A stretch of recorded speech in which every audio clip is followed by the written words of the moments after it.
Alright guys, Jeff with ID10T Garage here, and what I'm going to do is go over some tips and tricks for assembling these fuse boxes that I sell.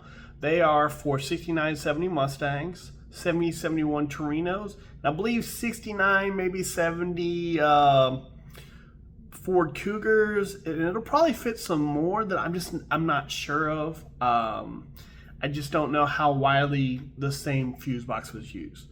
But I'm just going to go over some assembly tricks for when you're wiring them up, because they can be a little tricky. So let's get to it.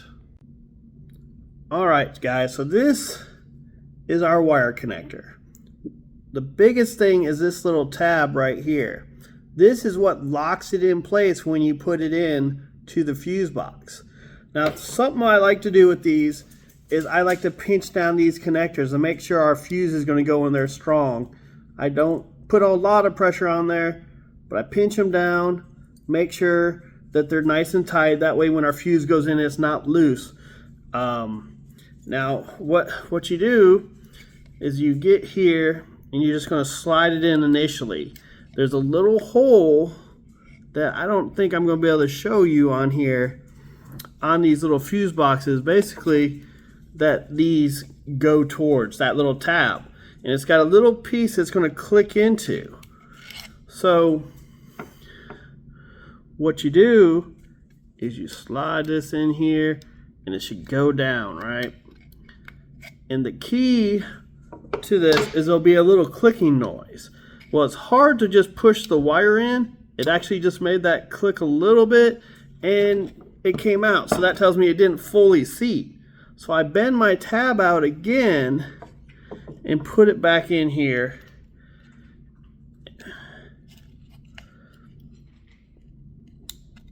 And what I'll do is I take a small flathead screwdriver and I put it in front of that clip, center it to where it's pushing down on the prongs, and I put it in and just keep putting some pressure on it till you really hear a click. And that usually will snap it in place and lock it in. And then, see, now I didn't get to hear the pop for some reason, which it does happen, but now I'm pulling on it and it's not pulling out real easy. So that's the key to that. Yet again, these clips can be a little bit of a pain in the butt. Like I said, you smash these down a little bit to make sure you get good connection. You make sure this right here is set,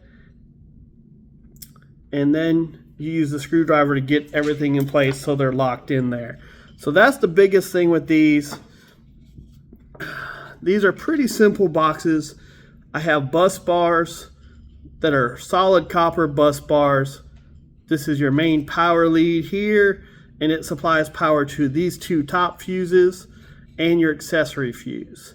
And then this is your secondary line, and it does these two fuses, gives it power. Everything else's power is going to come from the actual car.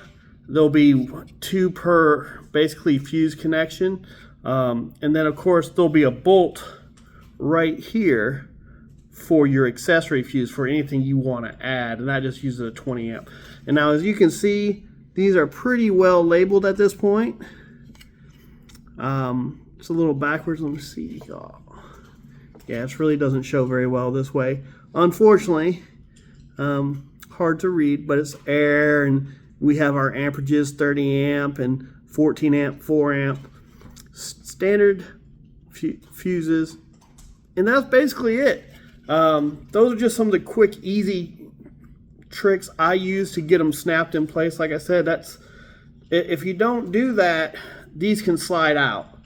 And if they slide out, you're not going to keep connection unless you glue them in or something like that. But these are made to be snapped in.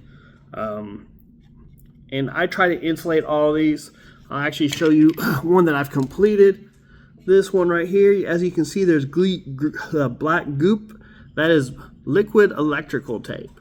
So I'm trying to re-insulate everything I do to keep these in the best shape possible. So It's just crimp connectors and snap them in place essentially. Just wanted to give you guys a quick overview. Have a good one.